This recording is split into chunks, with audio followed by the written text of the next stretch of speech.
Beyond the ivory tower is a common phrase to describe activities or issues that extend beyond academia or the university setting. The ivory tower refers to a metaphorical place of isolation or detachment, where scholars or academics work in a theoretical or abstract way, removed from the practical or real-world concerns of society.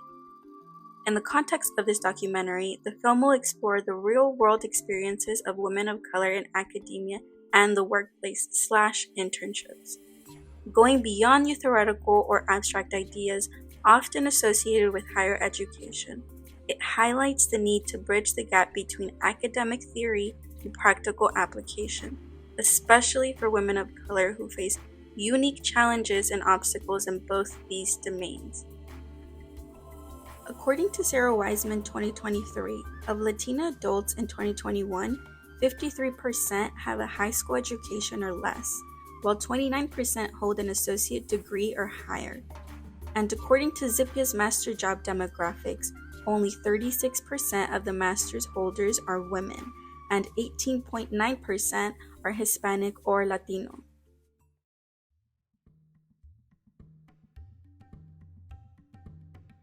This project is a documentary in which I interview Latina women of color in higher education and expose the challenges and benefits in seeking and completing internships as part of a graduate study. The documentary addresses the ways in which women's lived experiences contribute to their studies and research, and how emotion and intellect inform scholarship. Orbe's 1998 article explicitly shares that cultural theory is based on the sharing of the lived experiences of those who are not part of the dominant groups, such as people of color, women, gays, lesbians, bisexuals, as well as those in lower socioeconomic classes. Through feminist ethnography, I focus on the three following areas, which all consider women's lived experiences in academia. First, I include autoethnography to share my experience within the feminist fieldwork.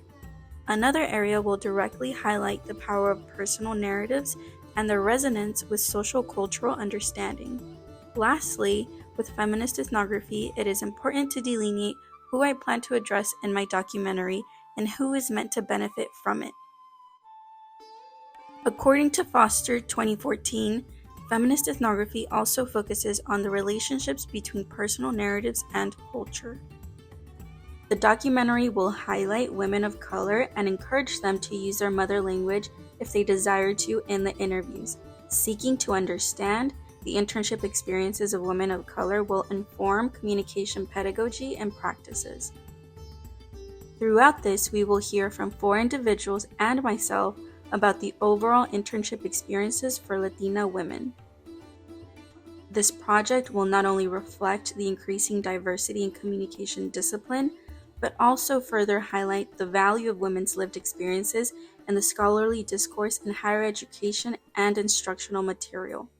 We will see how representation, mentoring, and future world-making play pivotal roles for women of color in higher education and their internship experiences.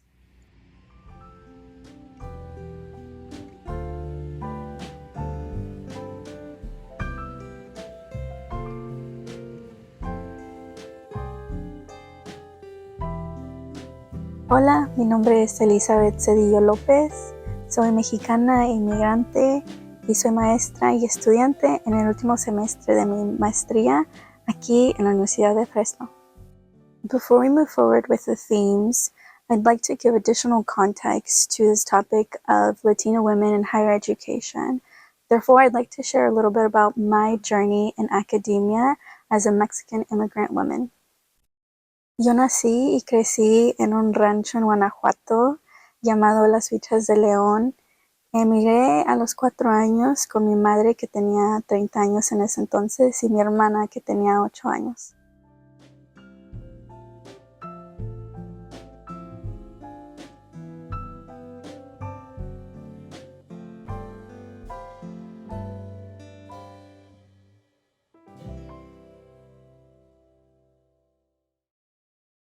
Juntas emigramos en abril del 2002 cruzando por Ciudad Juárez con la ayuda y con permiso porque mi papá ya tenía papeles. Y emigramos con el fin de finalmente tener una familia reunida, específicamente con mi papá. Mi papá desde los 17 años emigró a los Estados Unidos y siempre ha hecho trabajo de campo como en frutas y fibras de algodón, tomate, naranjas, etc. Y este es un privilegio que yo también pude hacer trabajando en el campo, trabajando en diferentes files de diferentes frutas. Y pues aquí es donde empezó mi experiencia con la institución de educación en los Estados Unidos. Al igual que los demás, yo empecé el kinder, pero no tuve la misma experiencia que los otros estudiantes.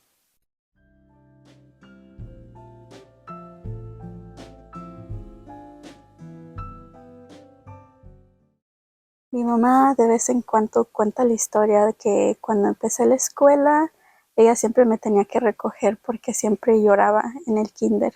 Pues llegó un día que mi mamá me sentó y me tuvo que explicar que yo ya no podía llorar y que tenía que ir a la escuela.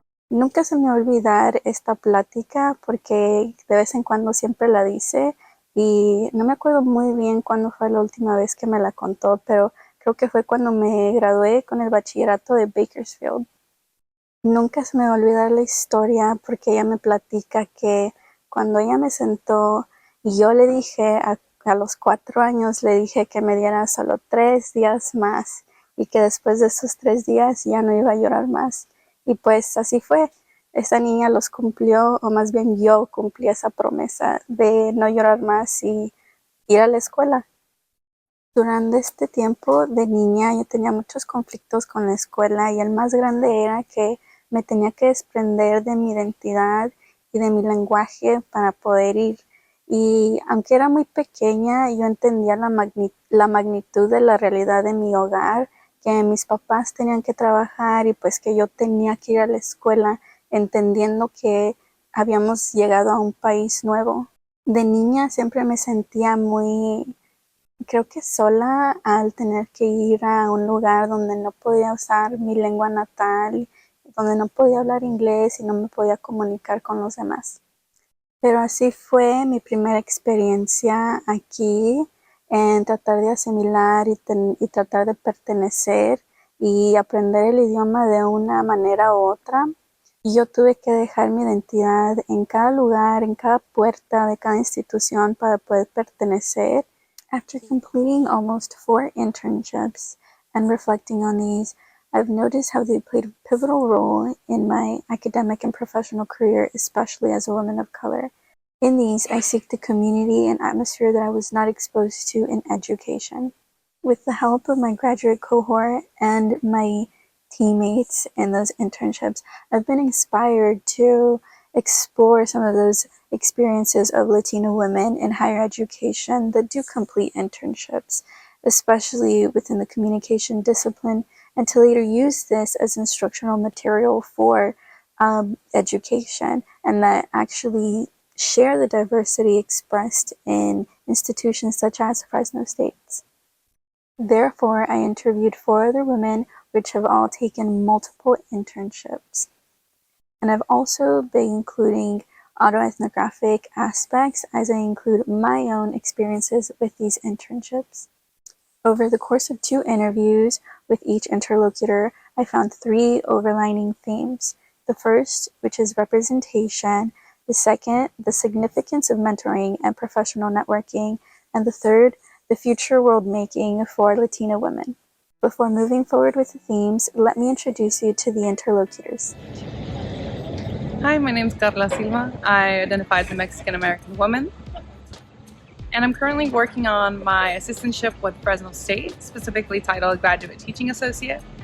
And then additionally, I'm working on an outside assistantship specifically for my professional career. Hello, my name is Brisa Duran. I identify as Mexican and Latina, and I am also a graduate student here at Fresno State. And my internships include a governmental internship and also a graduate student assistantship. Hello, my name is Ayla Grace Mora. I am a Latina and I'm currently a graduate student for the communication department here at Fresno State. And I have completed 2 internships, one for a dance company and one for a criminology program at a university. Hi, I'm Marlene Henriquez. I am a first-generation Salvadorian American. My pronouns are she, her, and I'm a recent graduate from Fresno State in the MCJ department.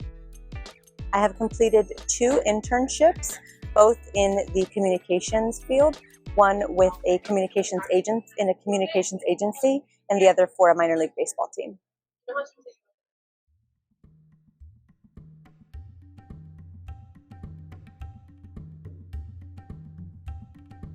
The constant theme throughout my interviews related to the representation that the interlocutors did or didn't face in academia and in their internship opportunities. Chakravarti, Cool, Grubbs, and McEwen's 2018 article, #CommunicationSoWhite, reflects the whiteness in communication scholarship and lack of citations for people of color. Similarly, in Ortega Liston and Rodriguez's 2014 article, the authors highlight the challenging choices of career women in the discipline and the reality of academic institutions being oppressive for women of color. I myself grew with more representation when I was like in K through 12, right? After, being in my local school system. After graduation, right, going into community college and then university, I didn't see too much representation in everyday, classrooms. And again, this is not because maybe I wasn't taking the right courses right, but perhaps, at least from my own experience, I didn't see much representation. And that, to me, that looks like, seeing a woman of, Hispanic, Mexican, and being very proud of it, as well as, throwing some Spanish as well as English in their terminology, which is what I use because that's how I, feel most comfortable. And, most classes I've taken are, taught by either white males or white women. And again, this does not take away from their own education and experience, but in my own opinion, in my own experience, I didn't feel as comfortable talking to them and be like, hey, like I came from like a low income background or a middle class, and how did you get out of that, right? What did you see that, pushed you towards education? And so a lot of that conversation I kind of had to have with myself. What was very beneficial for me for my internships, at least I think both of them, is that I was surrounded by a lot of Mexicans and Mexican Americans. So there were a lot of people like myself and a lot of people with a lot of really cool education and degrees, and they were very much and it is a place of work where it's very social. So I remember getting there and people whose faces I haven't seen would just come up to me and, hi, how are you? My name is this and I work with this department. If you need any help, come let me know. And like I said, that was a real shock to me, particularly because I had worked in very different office beforehand, a very different experience. And it was very weird because everybody was very welcoming. But again, that's my experience, and I know, and this is, again, I chose this because I wanted to help people in my community, and I knew that the people I would be working with were kind of similar to myself. But I know people would have I know my circumstance would be very different if there were different people in these jobs, right? It just happened to be that we are very similar when it comes to our cultures. And so I don't think I can't really talk a lot about that difficulties because they're like me. Maybe in the future I will be able to say a little bit more, but at least as of right now, I am grateful that I haven't had any issues due to where I am doing my internship.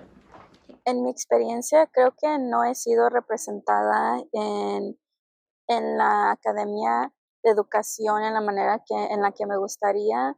Desde niña, cuando emigré a este país, a California, me inculcaron en la escuela a no usar mi lenguaje natal, y eso fue algo muy doloroso, siquiera ahora al reflejar en esa experiencia. Era muy doloroso tener que dejar mi identidad, mi lenguaje natal y quien yo era en la puerta de cada institución, y esta ocasión se repetía durante toda mi vida. Hasta hoy he tenido la oportunidad de usar mi lenguaje natal en una manera profesional y poder ser aceptada con esto. Así que en mi experiencia no he sido representada en la academia educacional, pero tengo mucha fe de poder hacer proyectos como este y hablar en mi lenguaje natal que podrían cambiar estas experiencias? I personally got blessed to working with women, and I think about it now. I'm like, oh wow, like that's very empowering. Um, there weren't women of color; there were white women, but it was still women, you know. So I think the reality again is that there's not that representation or just that knowledge or that background, that cultural background. Um, and this is not necessarily for me, but I've had friends who have experienced like there's this power dynamic as well that comes in with internships and um, maybe feeling that you can't speak up or say something because you're not getting paid, and you should just be thankful for being there and having that experience of being chosen to be a participant or something like that. So sometimes the realities is that sometimes as an intern you might stay quiet or you won't say something because one, you're probably young and these people have more experience than you.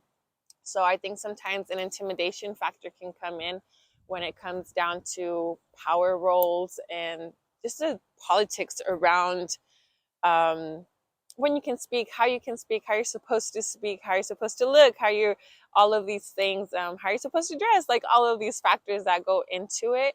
So there's definitely a lot of intersections, a lot of things that are at play while you're an intern. And the organization is different. It all has its culture, its environment, its language. So I think that's the major reality too.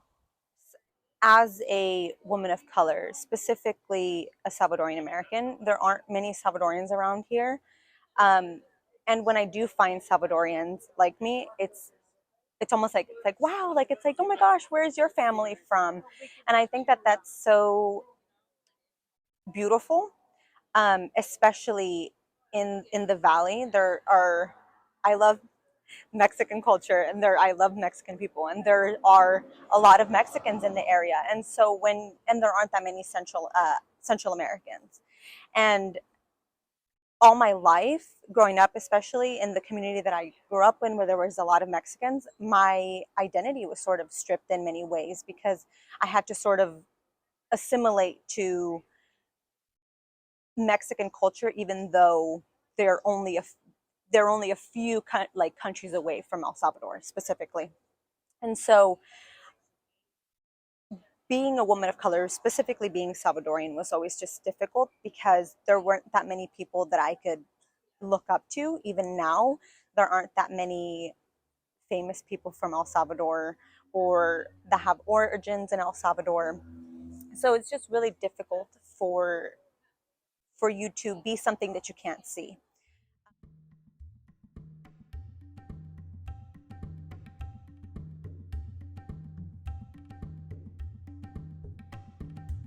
The second area that was most reflected in the interviews had to do with the value/need for professional networking and mentoring within these internship opportunities. In Rogers' 1986 article, the author speaks about the importance of mentorship for women in professional spaces for their overall success. Similarly, O'Brien and Jansen's 2005 article relates the value of networking exposure for women in internships and the importance these bring to career women. I think that I think the person that hired me was also a woman, um, and a woman of color. So I think she would kind of open that door for me, right? She noticed that I was a student, that I had this kind of creativity, and that I wanted to do this, and she kind of took that chance on me. Overall, I think it's that, like, to find your people, to find the people that are like you and that are willing to give you that chance, and kind of don't see you as a project. They see you as a person, as an employee, or as somebody with value to bring to a team. So I think that was very helpful for me, kind of acclimating to the internship, that everybody was always very kind. They saw me as part of the team. It's not just the intern. It's like, oh, so you studied this. What do you think about this? Or what's your comment on this? So I think overall, I don't know if that's too broad, but just like finding your people and the people that that are willing to work with you, that are willing to help you and guide you, but also see you as a serious person in the workplace. Lo más valioso de poder completar estas prácticas profesionales fue buscar esa feminidad y esos espacios sanos donde pude expresar mi identidad y mi cultura y usar mi lenguaje, que hasta el día de hoy no he tenido el placer de hacer, usar español para una manera educatoria o profesional.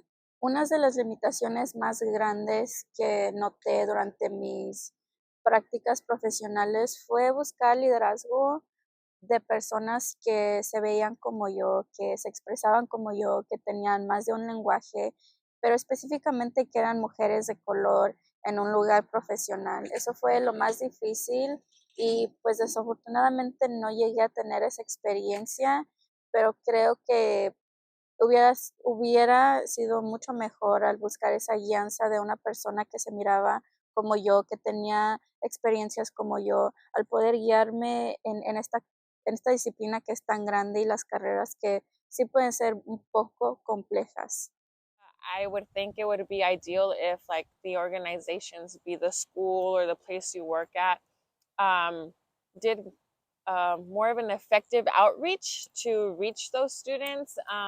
I consider myself very I look for things, so I'm constantly like reaching out and checking out what a program has to offer. But a lot of people don't do that, and if you don't do that, you won't know about it, and you miss out on opportunities. So I think an ideal process would be communicating those resources and those opportunities more within the organizations. So that would be like the recruitment aspect of it.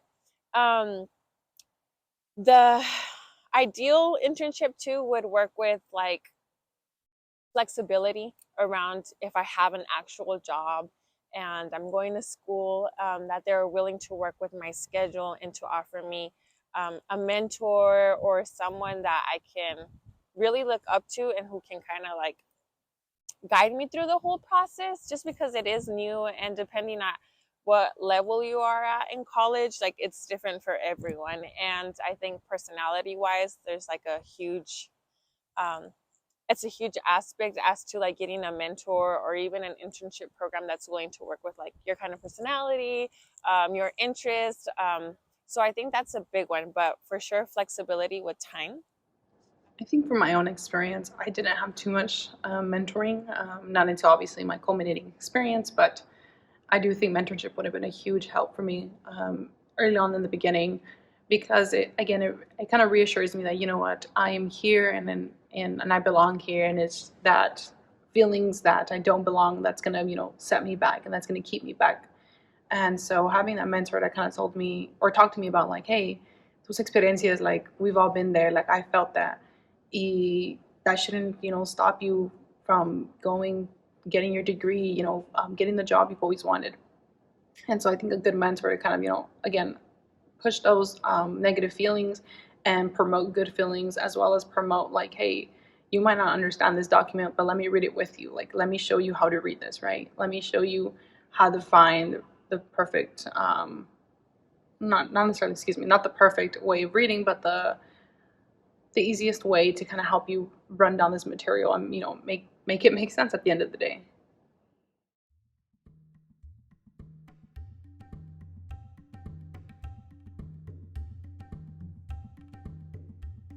The last highlighted area in these interviews expressed the themes of representation and need for proper mentoring, as the interlocutors expressed their implementations for future world making for Latina women in higher education and professional spaces. So I think I mentioned with you, I don't have a comm background. That's not my major. I'm criminology. So my aspiration with the communication master's is I do want to go into teaching. So I do want to be a professor at a college level. The opportunity and the idea was kind of just there, kind of just fed to me, and I was like, oh, okay, let me try it out. So teaching is something I definitely want to do. And what I love about communication is that it ties into everything. So at the current college that I work at right now, one of my dreams and aspirations is to probably try to incorporate communication within their criminology program. to see changes within, like, maybe even just the police academy of my local town. Like, hey, maybe we can work on first responders and their effectiveness in communication and how to de-escalate a situation. That's something that I'm very much for. I'm also very into politics and advocacy. What I really want to talk about in my thesis, if I got the opportunity to, is the social change aspect of it, social movements. That's like my big thing, and communicating that, and maybe even taking local city council member or something.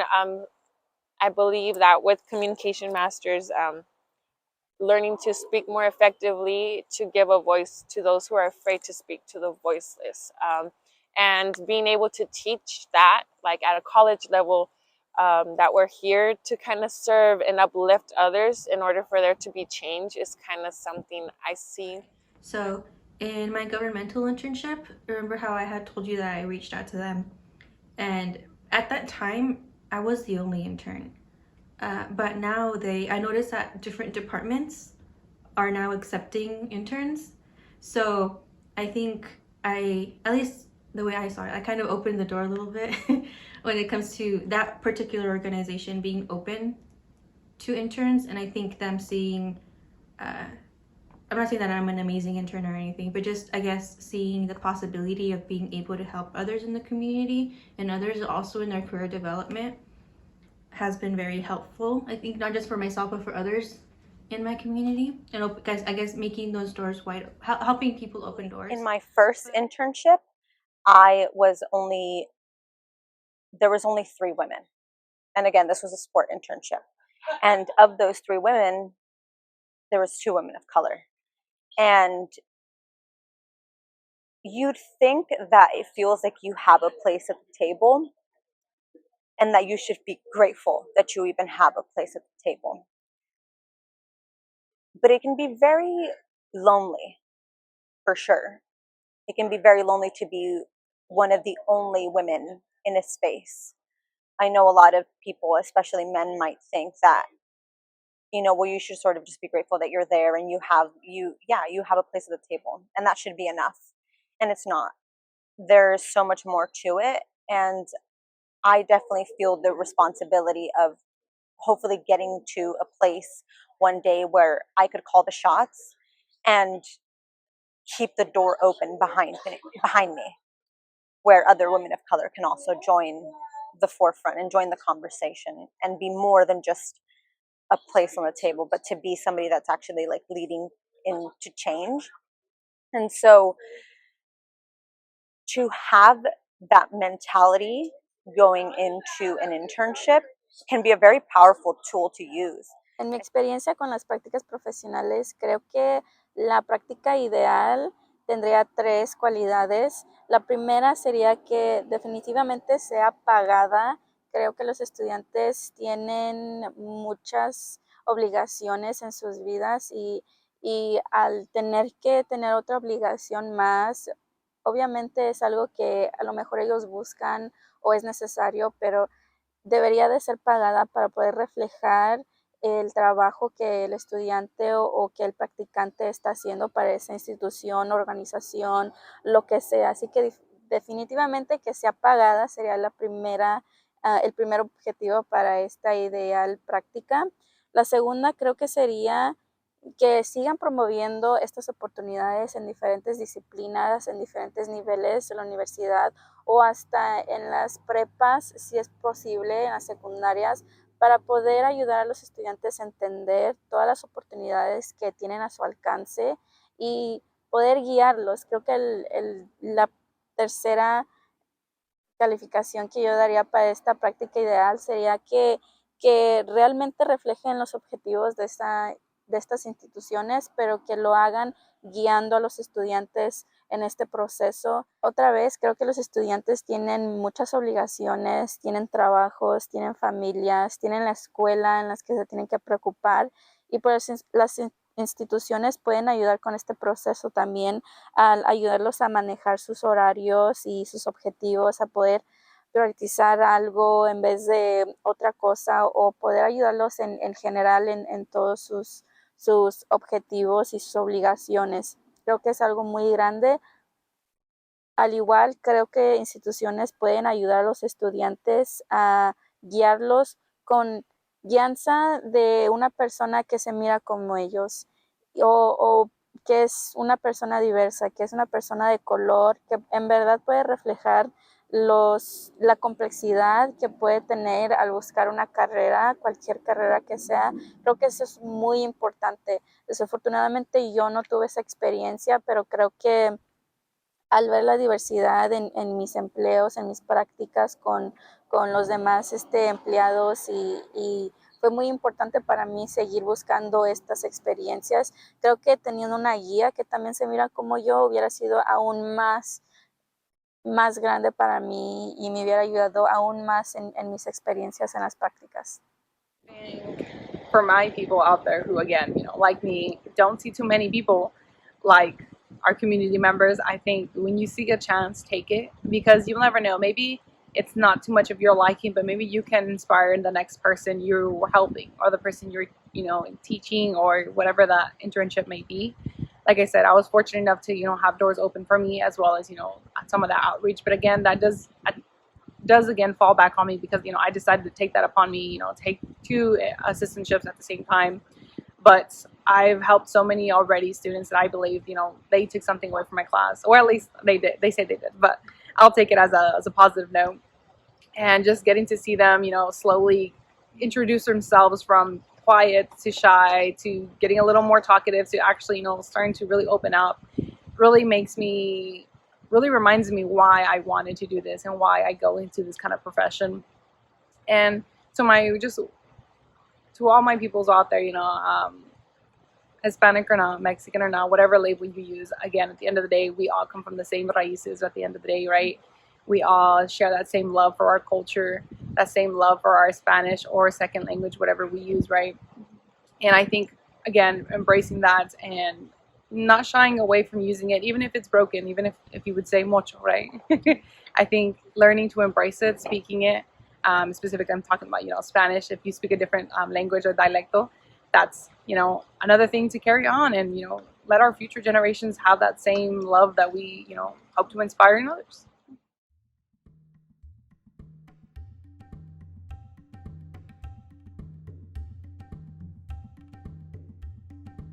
Here are some of the recommendations that the interlocutors have expressed for organizations and institutions to help address the issues in this interview and with the issues in academia and higher education.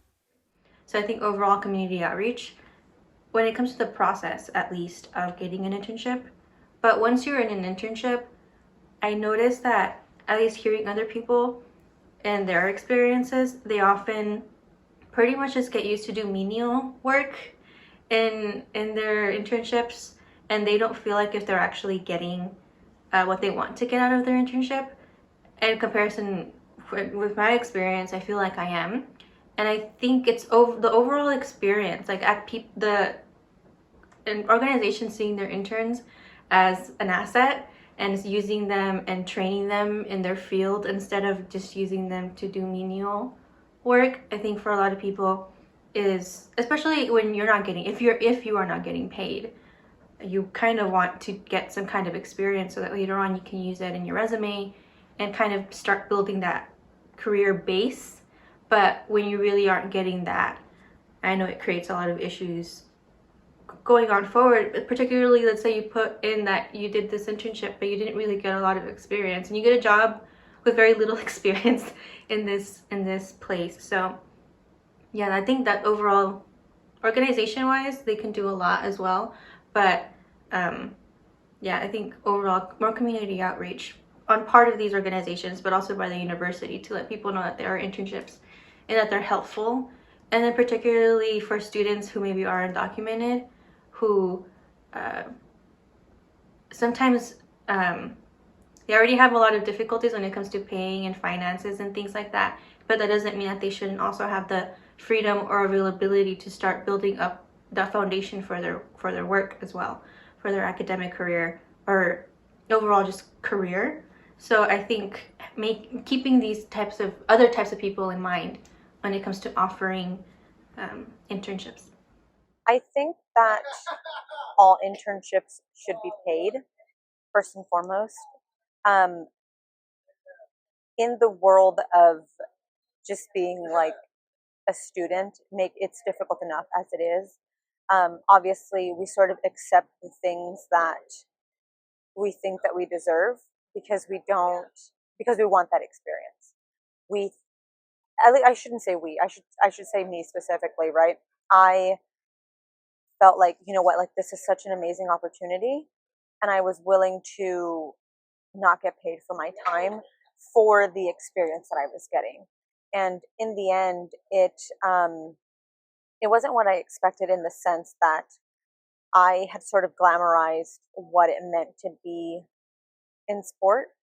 Um, and it was, I don't want to say it was like a harsh reality check, but it was definitely a reality check that it was going to be a lot more difficult than I had expected it to be. I think part of the ideal internship would, in my opinion, cover two areas. Specifically the process itself. One of the things I tend to find issues in general early on is just who do I go for certain items, right? Who can I contact if I need help with, this material, or who can I contact, X, Y, and Z. So one of my biggest things there is making sure early on that you, or at least people like me, right, start off on the right foot with that information at hand. These are the numbers to contact. These are the emails, and just if you have general questions, reach out to so and so. I think part of that process is difficult at first because you're often a little, at least in my experience, a little shy to ask, or you're not too sure what's even the right question I'm looking for. And so having those answers already to your knowledge, right, already at hand, makes it a lot easier to kind of move forward on a good note. Additionally, I think part of it is also seeing that representation among faculty members, and understanding that we have a similar experience when it comes to academia in general, and kind of finding our own success story along the way, and seeing people who, like myself, found that success story, is nice to really connect and ask them questions of like, how did you get here, right? Or what did you take that made you get as far as you did in a short amount of time.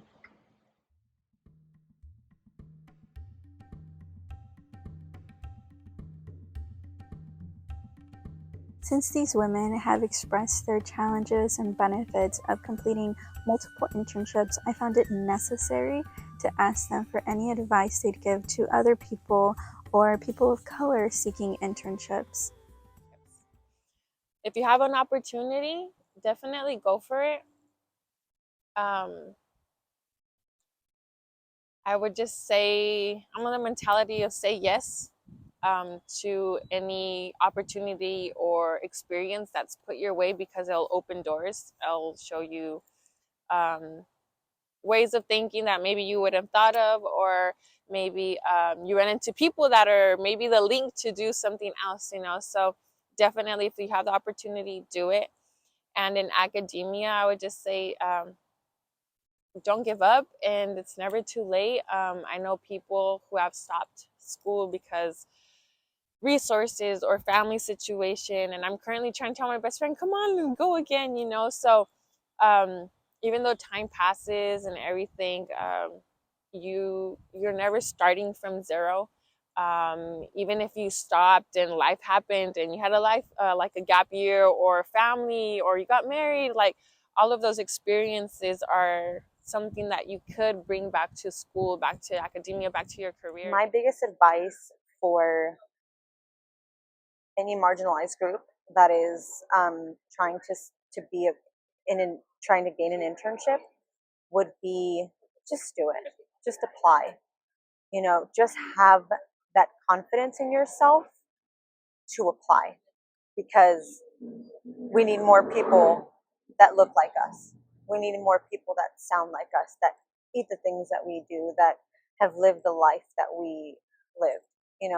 We not only are welcome to the table, but we're allowed to bring our own thing there.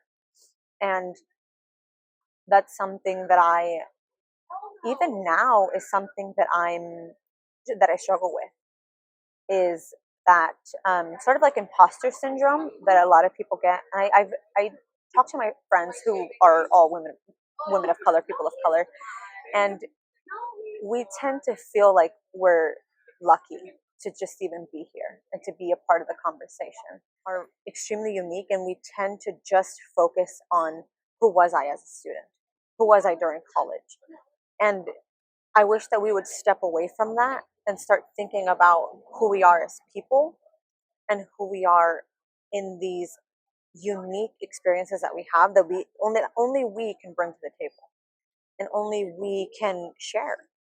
And like, that's my advice, is that like, why just go out there and just apply for it, just apply for that job, apply for that internship. Like, the worst thing that they can say is no, and even that is a learning experience. It's like, okay, this person, they said no, like, let me go and fix my resume, let me go and work on my interview questions that I, let me try to get another internship somewhere else and gain experience, and that's something that I've had to tell myself, is to just stop being so scared and just do it. Like, why not me? Why not you? Like, why not any of us? El consejo que me gustaría expresar es guiado a esas personas de color o mujeres latinas que sienten que no encajan en estos lugares. Me gustaría decir dos cosas. La primera es que nunca sientan vergüenza de sus raíces, ni que los demás los hagan sentir mal, y que no pasen por lo que yo pasé al tener que dejar mi identidad en cada puerta de cada salón, de cada institución, para poder pertenecer. La segunda sería que, pues, aunque estos lugares pueden ser de competencia, que no lo miren así, especialmente para las otras personas de color o mujeres de color. Al contrario, sean los más grandes porristas o las más grandes porristas de todos los demás. Aquí hay lugar para todos, trabajo para todos, y solo porque alguien agarró un reconocimiento o un trabajo no significa que tú no lo harás. Así que no miren estos lugares solo como competencia, aunque pueda ser sana a veces. Traten de ayudarse los unos a los otros, y para poder construir una comunidad que ustedes sí sientan que pertenezcan, porque definitivamente sí pertenecen. If you feel like a fish out of water, if you don't feel like if you belong, I think that it's okay, because these places weren't made for us to belong. At least a lot of them weren't. And if you feel uncomfortable, I think it's okay. Like, make yourself big, take up space, say something, be loud, and obviously not being rude, but you being assertive says something about you. And eventually, people will want to work with you. People want to work with assertive people that are good communicators, that are on top of their work, and that overall like what they do and respect those around them. And I think those are, again, very basic, very simple, but again, it gets straight to the point of, it's okay to not feel like if you belong all the time. But if you can, here's what, try and stay on top of these things. Try and make connections with your peers, because overall those connections are what can help you later on in life. I think some of the advice I can give, at least for my own experience, is, I think, 3 things. So first off is just, a veces cosas no pasan y está bien, sígale. A veces, échale ganas, pero no pasan, está bien también. Like, sometimes things happen, and you just have to keep going. And sometimes it doesn't happen, and you still have to keep going. We have to sometimes accept that failure as much as we accept the success. And we're sometimes so stuck in that, and I say that from my own experience, in that, oh, I didn't get this, or I'm bummed that I didn't get out this, this plan that I wanted to have by X amount of time, years in. And so sometimes just moving forward, even if our place doesn't seem as if we're moving at all, right? And I think secondly, just making sure you're reaching out. Even if it sounds redundant, even if you feel silly, even if you don't feel like the professor or faculty knows you, right? But putting your name out there, even if it's just a conversation of hi, hello, and just you have an instructor, right? And you have a conversation with them before and after class, ever so often, you never know who can help you at the end of the day. And I'm fortunate enough that I'm one of those people who just likes to talk anyways. And so I was like, you know what, let me start conversations because it's just something I feel like I, genuinely enjoy. And part of that was, came in a positive outcome for me. A lot of doors opened up, as well as, recommendations helped too. So definitely reaching out to people you feel comfortable with talking to, or just even starting a conversation. And then my last thing is just, I think, embrace your individuality. Embrace what makes you you. If you, like myself, happens to stutter sometimes, it's okay. We embrace that. If you find yourself that you don't tend to be a serious person, you tend to be more on the humorous side, which again, I definitely am. It's okay. I've learned that I can't always be serious, and I can't always, have the best speaking voice, but I can be the best version of myself. And that's one thing I teach my students, is that you will never be a perfect speaker. You can be a somewhat of an eloquent speaker, but the best thing is to be yourself and embrace them. And it really does work magic for you. And I think in the long run, for me at least, it has definitely helped. Yeah, this is, it doesn't either, which, okay, if it happens, right? But I think overall, it's just embracing the individuality, making sure you're reaching out, and then just, accepting the failures as much as you accept the success.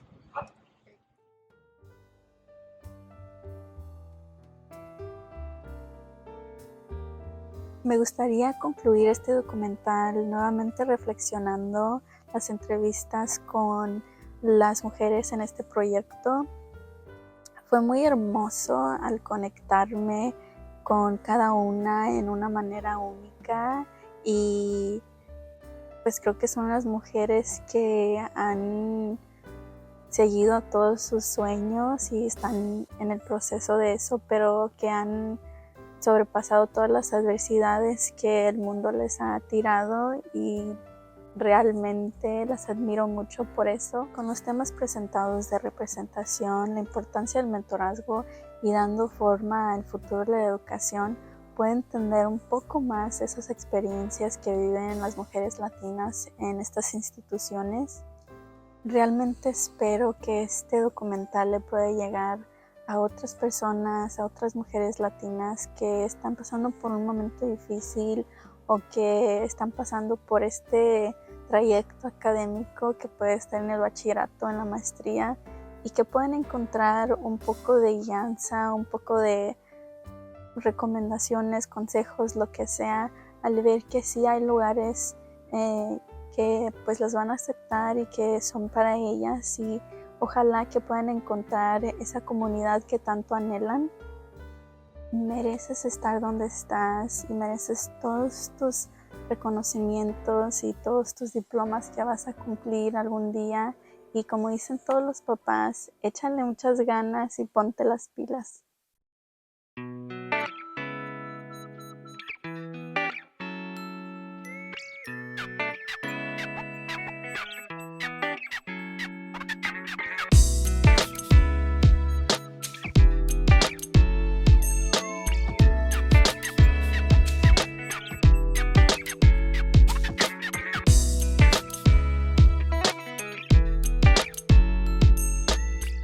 Dedicado con honor a la perseverancia y fuerza de los inmigrantes y a las mujeres mexicanas, latinas que han moldeado mi camino.